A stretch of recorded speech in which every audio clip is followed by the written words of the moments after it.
Hello guys, welcome back to my channel. আমার চ্যানেলে তোমাদের সবাইকে স্বাগতম। তোমরা সবাই কেমন আছো? আশা করছি খুব ভালোই রয়েছো। তোমরা কি জানো কালীঘাটের মাহাত্ম্য বারাণসীর সমতুল্য? কেন কালীঘাটকে বারাণসীর সমতুল্য বলা হয়? দেবী পুজো পান মহালক্ষ্মী রূপে। সেই সম্পর্কে জানতে হলে ভিডিওটি কিন্তু স্কিপ না করে সম্পূর্ণ দেখতে হবে।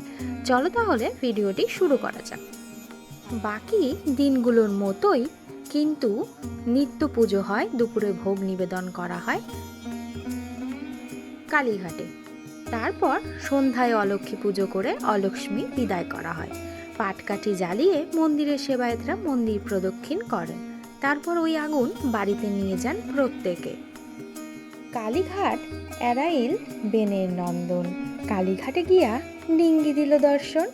কবি কঙ্কন মুকুন্দরাম চক্রবর্তীর চণ্ডীমঙ্গলে যথার্থই উল্লেখ রয়েছে কালীঘাট প্রসঙ্গে।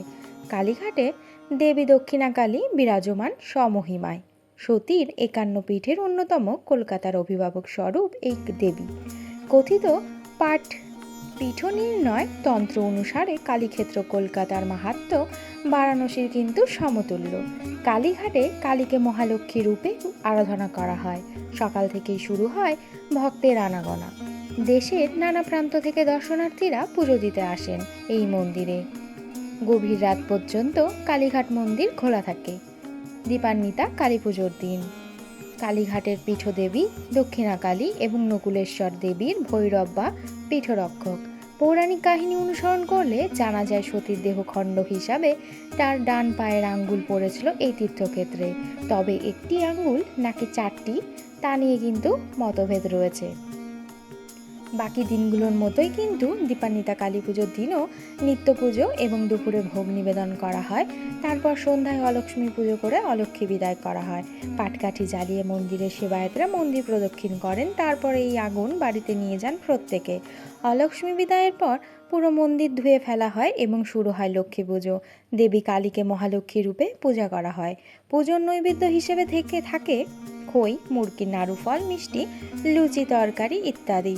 তবে সন্ধ্যার পুজো শেষে রাত্রে আরও একবার ভোগ নিবেদন করা হয় এবং ভোগে থাকে খিচুড়ি, পোলাও ও মাছ আর পরমান্ন।